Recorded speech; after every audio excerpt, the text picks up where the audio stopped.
We are not waiting on the federal government. We are taking action to be prepared. Governor Rick Scott demanding action to keep us safe, going as far as getting the National Guard ready for a possible Ebola case right here in Florida. The governor blasting the CDC, saying they need to step it up when it comes to their Ebola response. And tonight he's determined to keep another Dallas incident from happening here. We want to get straight to our Adam Weiner with more on what he's demanding tonight. Adam? And it's now being reported the World Health Organization admits that it was unprepared to limit Ebola to West Africa.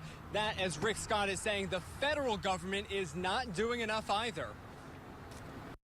The CDC's got to step up. Harsh words from Florida's governor today as he tries to make sure what happened in Texas does not happen in Florida.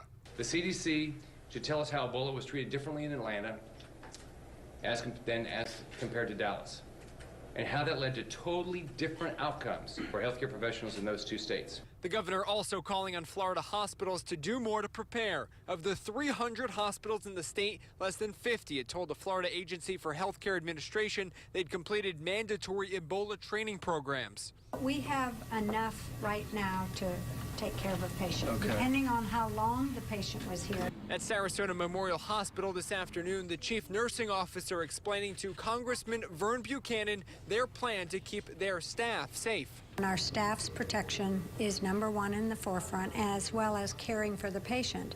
And what they want most of all to be assured of is that they have the proper protection. Governor Scott says the state currently has 3 Ebola testing agents, enough to test about 25 patients. He's asking now for an additional 30 reagents, as well as money to buy protective equipment like the kind Tampa General Hospital purchased recently. It's an attempt to get a state always ready for the next big hurricane, ready for a very different kind of threat. I want every Florida healthcare professional, every first responder, every citizen, every visitor to know that in Florida we will continue to prepare for the worst while we'll pray for the best. And tonight, the Florida Health Department behind me telling me that they do have a lab. It's in Miami that would be the one to test a patient if they were to meet all the qualifications set by the CDC to test for Ebola. Live in Tampa, I'm Adam Weiner for ABC Action News. Back to you.